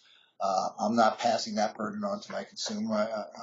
I believe that Chinese companies are fucking us anyway, so I don't mind fighting it and taking the loss myself if it does help, and I hope it will help long term. But that's going to increase the expense. I'm not going to pass it on. But you see fluctuations year to year, so you got to have somebody really good at purchasing, trying to figure that out, saying, okay, citrulline's going up, citrulline's going down, contracting it 3-6 months in advance. But then if you do and it goes the other way, you screw, So you hear it now, but it's no different than it was a year ago, 5 years ago, 10 years ago. I mean, I've seen whey protein isolate double the price that it was today. You know, Wow. I've seen concentrate not more expensive than isolate, but within 10 cents of isolate at one time. So there's no need. You know, if you look at the old days of my website, I'd have isolate and concentrate. You'd see a slogan on a statement on there. Hey, no need to buy the concentrate right now because the price is within a few percentage points of the isolate. So it doesn't matter. Or the isolate saying, hey, the price of isolate is so much higher right now. You might as well buy the concentrate if you're not worried about lactose because it's 40% cheaper, but it's only a 10% difference in, you know, so those fluctuations have been going on and on and on for years. You're just hearing a micro Yeah. situation of it. But we're worried about, you know, obviously this tariffs. So now they're 10%, but if they jump it to 25 or something like that, which it did, that could have an effect on us. Oh yeah, that'll increase costs substantially, I would And even though imagine. I'm in favor of this, I'm not so positive it should have been done to our industry. Not because, it's my industry, I don't want to pay the price, except the fact that the whole world wants our products. So if our products Right. get increased, our exports go out. And unfortunately, a lot of things we're buying from China we can't buy here in the U.S. Mm-hmm. However, that being said, 10 years ago we could. Now, leucine, glutamine, there are a lot of these aminos that were never made here are being made. All my glutamine is made here in the U.S. now. All my arginine is made in the U.S. now. So I don't know about that either. It might start forcing Kiowa and these companies to start making more and more aminos here in the Mm-hmm. U.S. So, I mean, it could have good benefit on that. Yeah, that was going to be my next question is, are there any, ingredient supply warehouses or manufacturers here that companies can use to start, I guess, supporting more of an American made kind of thing or supplied American? Well, I think it's, you know, my first uh, and foremost importance is the quality of the ingredient. So Mm-hmm. I won't buy an American ingredient that's, you know, not as good as a Chinese ingredient. So that's Right. first because the quality of the ingredient is the quality of the product. Number two is I want it made in the USA. I believe in that. Okay. Kiyohaka, which I don't know, they were a Japanese company. I know owns them. Makes a lot of their aminos here in the US. I've been using Kiyohaka aminos for I don't want to misquote, but at least 15, maybe more years. Never ever had an issue Mm-hmm. batch. And we test the shit out of everything. We have issues with everybody, from the biggest $1 billion companies to small companies. We have issues all the time. Great company, you know. Yeah. Never had an issue in those 15 or 18 or whatever years with their glutamine or other stuff. And now that they're doing arginine and a few others, I forgot. I think citrulline here is made in the U.S., but if I'm correct, Mm-hmm. yeah, I think so. You know, I'm loving that because the factories are here, get better control of it. You know. Yeah. You've mentioned, using fermented aminos every now and then. Can you touch on why you selected those and I guess the importance of going for those versus other forms of, aminos and branch chains? I mean, first of all, there's no difference in the end benefit. You know, if you Mm-hmm. take leucine that's fermented versus leucine that's hydrolyzed, it's the same chemical. In the end, it's a process that gets it there. So Right. it's kind of a life choice. For me, I was at one of my facilities, I don't know, a dozen or so years ago, manufacturing facilities in China, and I actually saw, to me, it was the grossest thing I ever saw, these dump trucks dropping hair into a bay. Whew. And I was like, where the hell's that come from? What are you doing? Oh, it's just human hair that they shave. I don't know if they still do that or not, but it's kind of gross. I came back. I said, I'll never do that again. So we started this whole thing about finding fermented BCAAs and Mm-hmm. meats. So the big thing is to me, it's vegan, it's vegetarian, so it's a life choice situation. We know where it comes from. It's going to be corn-based fermentation or something like that, as opposed to pig carcasses. And now it's whether it's kosher, not kosher, halal, not kosher, not halal, duck feathers and stuff like that. You know, so it's more to me of a, you know, a clean product. Although you'd have to say the chemical is the same at the end. But I've seen a lot of the processes where they take these chemicals, hydrolyze them, bring them to the finished product, and they still got to clean the product out. And if they miss some of that, it could be disgusting. So Right. I'm just big in fermented, vegetarian-based aminos if I can get them. Mm-hmm. But the consumer should know at the end they don't give a shit about that. There's no difference in the quality. There is a huge difference in quality depending on who's manufacturing it. You know, I know there's only a couple of companies manufacturing fermented leucine, so if you're really getting it, you can pretty damn well be sure that it's 99.9% pure from that leucine. I don't know of any companies right now making inferior fermented leucine right now, but I can tell you with other amino acids, you can see shit coming in that I turn down all the time. Mm-hmm. So, How can you tell if it's an inferior quality and what would what would cause that inferior quality, I guess? It depends on the ingredient, what it is. I mean, everything that comes in here. So for us, every product comes in, raw ingredient comes in. Every single batch goes into a separate warehouse. It's not allowed into my manufacturing facility yet, or my manufacturing warehouse. Mm-hmm. And it gets quarantined there. We take samples there in a clean room. We do identity testing in-house through FTNIR to make sure it is what it is. We'll do some other organoleptic testing, some pH and stuff like that. But if it passes those preliminary tests, we know what it is. It looks clean. If all the documents pass what they're supposed to be, and that's a big, big thing for us too. Then they all go out to third parties. So we'll be testing a third party for purity, potency, composition, identity, heavy metals, microbial, a whole bunch of stuff. Because we got to make sure garbage in, garbage out. If the ingredient is garbage. So when I started in this industry and I first, in 2001, when I made that switch to no prop blend and all that, I started manufacturing. I thought I was, all right, we're done. We're good. We move forward. But then I started to learn as a manufacturer that the ingredients were varying. Holy shit, this product is 70%. I mean, we were lucky because we used, I think it was, I forgot the name of the creatine. We've only used 2 creatine manufacturers in 22 years. Farrell Fanstil, I think, was the first one made here in the U.S. in an actual pharmaceutical facility. It became too expensive to make in a pharmaceutical facility, so they eventually dropped it. We kept contracting them for another couple of years, and then after that, we moved to another one. Glutamine, 2 companies, Ajinomoto and Kilohako, for all 22 years. So we were lucky in that. But when we started testing it and seeing the purity of these and looking at other ingredients and saying, holy shit, agmatine was 60%. We were late in the agmatine market because it was everything we were testing was 60, 70, 80%.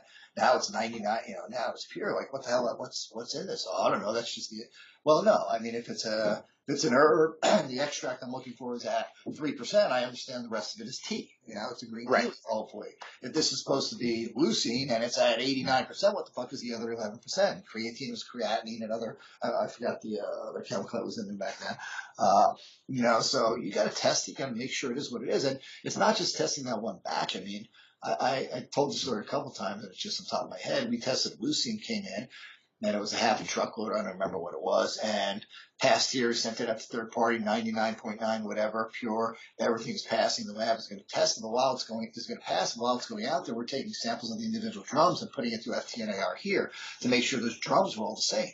Because somebody mismarks them. And in that particular batch, we got, I think it was 7 drums of isoleucine. More expensive ingredient. They weren't trying to rip us off. But if we didn't catch that, if we didn't do that testing for those drums, we would have had a BCA that was isoleucine, and Ellie. Everybody saw this thing and went viral not in our industry, it went viral all over, where we got a truckload from a $1 billion dairy factory this year of a protein concentrate, I think it was. And we request 1 lot. Sometimes 2 if it's a switch over. We got 9 lots in 1 truck. Okay. 7 out of those 9 lots were manufactured over 7 different periods. Some of them were over a year old. I'm like, what the fuck? I have a 2-year expiration of my protein. This protein is already a year old. Well, a lot of companies start their expiration date at manufacturing. You can't do that. You have to start your expiration as the expiration of the individual ingredients, and the oldest ingredient sets the pace for the rest of the expiring ingredients sets the pace. So even if you're doing all this testing to prove out your expiration date testing, which everybody's doing, right? It's required. So if you do your expiration testing on brand new ingredients, but then on next year you're buying older ingredients, well, then all your validation is useless. And this dairy company told us, as soon as you add your chocolate and you blend it, you can start your expiration date for 2 years from that point. I'm like, what? And I have this on audio tape from this company, Like, what, are you fucking kidding me?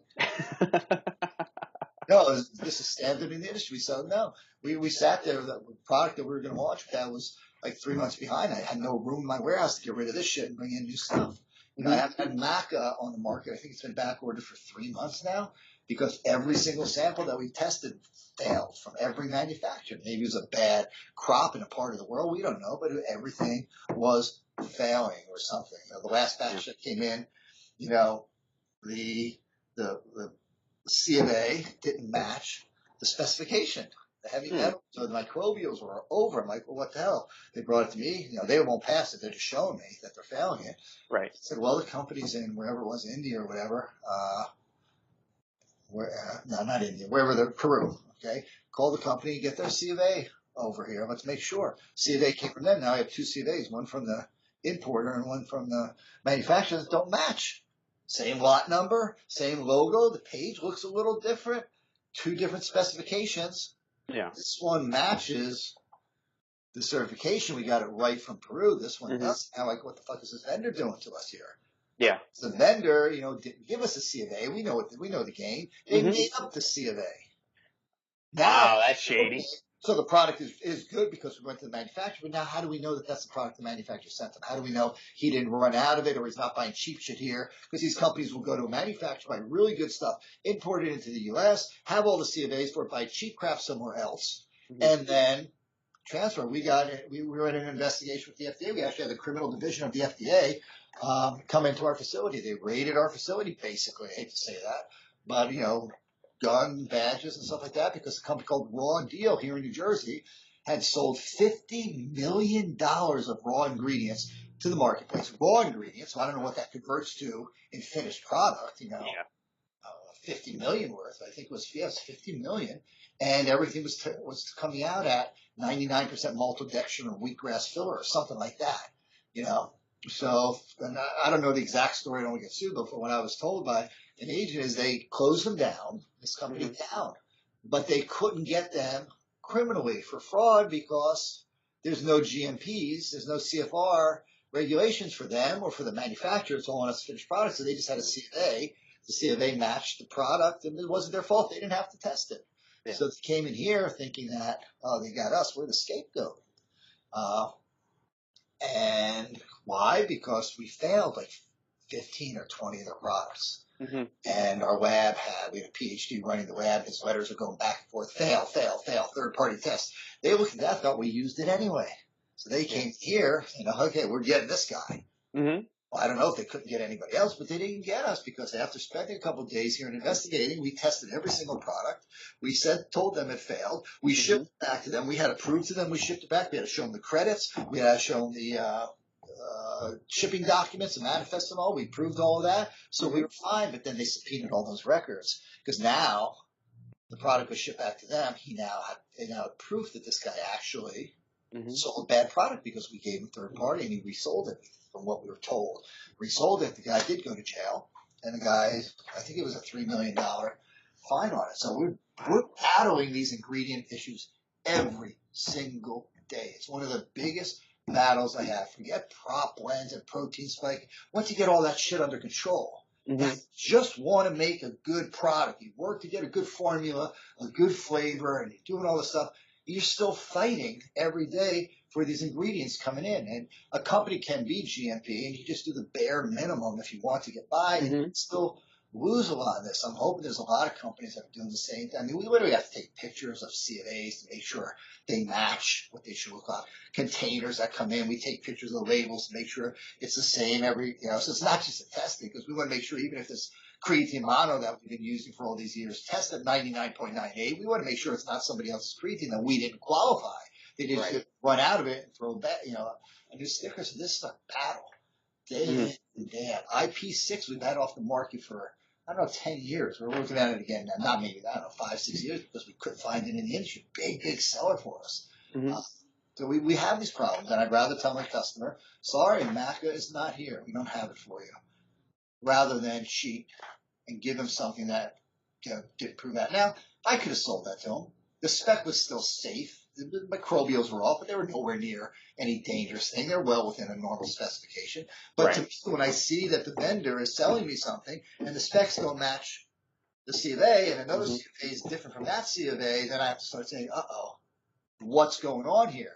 Yeah. I'm going to just test it and say, okay, the salmonella is good because I don't know what the hell else they did to the product. Where's it come from? What have they done to it? So any little indicator that says somebody's doing something wrong is a sign to stop, shut, disqualify the entire operation with them. So that's our biggest battle right now. Does using the patented and trademark ingredients, say, just for example, using Creapure, Curiatine monohydrate, or carnosine beta-alanine, does that help circumvent some of these issues, or do you think those practices still plague some of those trademarked versions too? Let's not use those 3 names, or let's talk in general. That's what I'm just saying. Yes, I've seen companies out there that have let's use CreaPure. I've tested their product a dozen times. It's a wonderful product. It's 99 point whatever pure. I've never seen an issue with it. So I would say to myself, if somebody's buying CreaPure after all the testing we do all these years, that's a pretty good sign that they're getting a really good product. Not the case in all of them, because some companies will have that patent on the product, but most of the time it's not even a patent anymore. It's just a trademark on the name that they've marketed, so everybody wants the trademark or whatever. But they're buying it from 3 or 4 different Chinese companies, and they don't care where it's coming from. They just have the license to sell it. So by the time you get it, you got to say, oh, it's coming from here, here, here. I got to qualify multiple companies. This one's good. I don't want this one. This one's bad. So no, that's not always the account. We don't use CreaPure for one reason. I've been using the same creatine for, 10 years now. It's 99.98 pure every single time. There's no difference in quality between CreaPure and I can prove. You can go right online and see it. So I don't pay the price for that. I don't need to tell the consumer I'm going to upcharge you for when I have established a relationship, probably for more than a dozen years, because they've got to be gone for longer than that, maybe 15 years, with a company where they have off-spec creatine. It's not coming to me. They know not to send it to me. It's 99.98 every damn time, or it doesn't get accepted, and we haven't rejected it in 10 years because they send it. So I won't pay the overprice for it, because then I got to charge my consumer. And sometimes the ingredient is much better. The marketing is much better. So yeah, I will buy it. If it's a patent ingredient that I believe in, yeah, I will. And I won't ever circumvent the patent to buy somebody else's cheap product and rip off the patent holder, because I believe in patents and I believe in trademarks still. So yeah, there's no rhyme or reason. I can't always say, here's a name, I agree. I'm going to use that. No, I agree. There's a lot of times when you're seeing marketing for different pre-workouts, I'm not saying yours, I'm just saying in general, is that you see companies say that, oh, well, we have X amount of patented ingredients. And, while that appears, and they'll say, well, this assures purity and stuff. Well, that's not always the case. But I mean, you would think that it would be, but that's why I was asking that question. It's just another marketing thing, not a bad marketing. Usually, if you look at those 10 ingredients that are patented, they're not. Like 7 out of the 10 are trademarked. The name's trademarked. Nobody knows if it's patent, trademark, whatever. That's just regular marketing. You got to find some way to sell, and that's not a bad way. That's not. Awesome. All right. Well, then we've been on for about an hour and a half now. I don't want to keep you all day, even though this has been incredibly thrilling. I would say, in wrapping things up, where do you see yourself and the company going in the next 2 to 3 years? Are you still going to be around? Are you going to be in this for the long game, or are you going to sell it and go retire on, So I don't know why, but starting at the Olympia, you've got to be the 20th person that has asked me what my exit strategy and really is. Yeah. And I said this to somebody else the other day. The last time I said it was, it's going to be like a 2 foot by 6 foot wood box, 6 feet, 9 feet underground. That's my exit strategy. Perfect. I'm glad to hear that. I don't have an exit strategy. I do this because I love it. I do it for a passion. I've been doing it 22 years, and I love every single day that I walk in here. Problems. I got a shitload of problems every single day, as you can imagine. Mm-hmm. But at the end of the day, I love what I do. I really think I'm helping the customer. I really think I can change people's lives in a healthier way, in a better performance way if they're an athlete. And I really think we've done great things. I think we've done a lot for the industry and helped move and change the industry in a better direction. So I'm really, really passionate. And, I'll probably be doing this till they lay me in that ground. I shouldn't say that because I don't want to have an accident today. And yeah. That's how I feel. I just love what I do. Yeah. Well, that's awesome to hear. The industry needs more of the guys doing the work that you're doing. So that's a good thing to hear. Other couple of wrap up questions. What is your daily supplement stack entail? Now, I do a lot of training, so I'm not one of these corporate CEOs that sits on my butt behind a desk and counts money. I'm training 6-7 days a week. Have been since I started weight training when I was 12, and I started martial arts when I was 6 or 7 years old. And maybe if I was injured or something, I stopped. But I've basically been doing both these my whole life. So, my whole thing is taking the right stuff. For me, I do a lot of training, so those stacks are important. I take pre and I take stim-free pre. So I take the stim-free because I don't want to overdo the caffeine on a regular basis. Sometimes I double up on my caffeine. So I love stims. But on my normal days that I don't need it, I'll do the stim-free. And the stim-free and the free are the same product. All those important beta-alanine, citrulline, malate, betaine, leucine, all those important ingredients are still in there. And that's what really helps. It's not the stim. The stim just gives you that extra benefit, which is good. I'm not putting that down. Right. So that's a big thing, is taking my stim and my non-stim pre-workout on a regular basis. I take a lot of intra just because it's a good health product. It's good for recovery. It's good for building. It's got great ingredients in it. Always using protein. So that's why my training stack is always strong like that. But I take CoQ10, I take fish oil, I take a multivitamin, definitely joint care. I mean, I'm 56 years old. I train now harder. I mean, Mike Roberto watched me train for 2.5 hours the other day, and he was like, freaking out. I train harder now than I ever have. Maybe not in martial arts as much because my knees have been giving me problems for the last couple of years. But overall, my training now is harder than it was when I was 16 years old, and I'm loving it more than I was back then. So my passion's growing. So I really believe in, taking health products like CoQ10, like multivitamin, like a joint care to stop some of the inflammation and other issues that I have in my product. And I really believe in the sports supplement side of it too. So if you look at my cabinet at home, it just looks like a freaking pharmacy. Littered with stuff. Yeah, it's probably got 20 or 30 ingredients in there. That's the same way mine is. And I mix it. I mix my pre-workout every day. Like I'll throw in, other stuff depending on how long the workout's going to be. I'll put in protein. I'll put in some Yohimbe sometimes. I'll put all different. I'll be customizing my intro, my pre-workout, my post, depending on what I'm doing that day. Yeah. But I think a regular regimen of my joint care, multivitamins, CoQ10, fish oil, and stuff like that, I'm taking all the time. Mm-hmm. And then offside, I take all, Yeah. What does your training entail these days? I know you've done martial arts and weight training for a considerable amount of time. What's like your weekly training split? Well, I don't take any days off at all because one day is always forced off. Something happens. So if today's an off day, I don't take the off day. I train because tomorrow there's going to be an emergency and something happens. So that's my concept, is I rotate my training. I don't have a specific lifting pattern right now.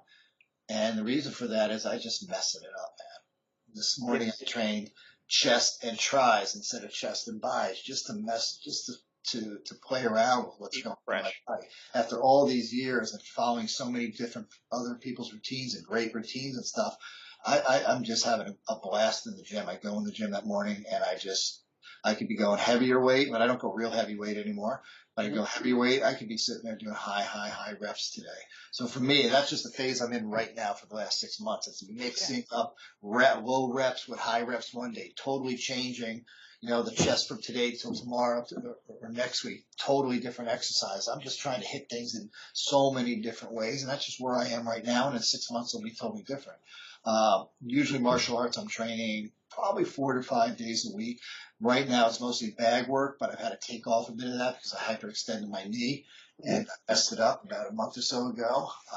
So I've been doing a little less of that. My sparring and grappling is going down a little like that, but I hope within the next month or so I'll be training legs again. My legs have been bad for the last year because I blew out my other knee about 1.5 years ago. So, I've gone from like 191 to 174 now, but I'm lean. But I think part of that is I probably lost 10 pounds in leg weight over the year. And I'm not a bodybuilder, never have been. I'm not looking for size. And that's not a negative. I'm not a CrossFitter either. I'm just, my thing is training for performance, training for martial arts, doing martial arts training, and just the best physical performance and shape I can be in. So that's me. I'm not looking to get bigger and stronger every day. I'm trying to get more performance based every day. And at 56 years old, I'm, I think, better than I ever have been. Well, yeah, anybody that's met you can clearly see that, yes, you do lift, and you are definitely about performance. And I just did something really cool because I left the Olympia last year, and I've been doing this whole eating pattern thing for, 20 years. It's called QQT, quality, quantity, and timing, and it's trying to teach people that you don't have to, all these fad diets and stuff are bullshit, If you learn how to eat proper portions, time that food properly throughout the day, and the quality of that food, you can eat normal. Now, I used to do, and I still do, not recently, but prep my meals in advance because it's easier to do and then I can get them in. But I've been showing people that you can't be so strict that you can't stay on it. Right. And so after the Olympia last year, I said, you know what, I'm going to eat out for 1 solid year and see what happens at the end of the year. So I literally, coming next month, it was after the Olympia, right at that time, it'll be 365 days of dinners at regular restaurants. I don't mean strict health food, brown rice, white rice, whatever. Yeah, the granola restaurant. Regular restaurants where I'm eating regular meals, but by learning how to eat properly, ordering the right foods that are delicious and good, and checking the quantity of that, not overeating just because the chef gave you too much of it, or doubling up on the protein, or taking this out, and eating really good meals and a dessert once in a while, whatever. I've actually eaten out 365 meals this year at a normal restaurant. And I've eaten probably 70% of my breakfast and lunches out. And I do order some pre-prep meals for breakfast and lunch at convenience. And we're going to see what happens at the end of the year, because I'm trying to show people you don't have to be on these really strict, messed up lifestyles just to be in good shape. And I don't do photo shoots where I diet down and start dehydrating and do all that shit, because to me it's not realistic. I don't want my customer to look at me and say, oh man, look how vascular he is. I got to get like that. But I'm not vascular like that. I just dieted down for the last 4 or 5 weeks to look like that. So I won't do that. So any of the pictures you see of me are just my regular routine on a regular basis. And I think that's the best way to show your customer what you're doing. So this is going to be big. I journaled the whole thing. I'm going to write the whole story up. I'm going to re-explain my QQT system, how to proportion food right, and do all that. So that's been my big thing for me over the last year. So we'll see how it works out. Fascinating. Well, when you get that done, we are definitely going to have you back on this, because I want to get into that more and discuss more about your history in martial arts and supplementation and all of that too. So in wrapping things up, what would be your pitch to draw consumers to NutraBio, and where can they find NutraBio on the web and social media and all of that? Yeah, the product they can find pretty much anywhere now. Vitamin Shop has a lot of our products, but it's limited. We have 360 products, so SKUs. So if you want to find a lot of those, you have to really come to our website. But bodybuilding.com they're adding a lot more SKUs this year to us. So there's a lot of places on Amazon. There's a lot of places that have the products. I like sending people to local mom and pop shops out there, because I think those are where they can really, if they can't call us and speak to me and speak to people here, that's where you can really get some really good one-on-one advice. So everybody thinks mom and pops are going away. I don't think they are. I think they're retraining themselves, relearning how to give better support to the customer and help them more, and the customers get benefits. I like them to go to places like Natural Body out in New York, and I can't mention names because I don't upset other people. Right. But there's just NutriFuel. There's just great companies out there that really work with their consumer and customer, so they can pretty much get it all over now. I don't know if that answers. Cool. Yeah. That answers it.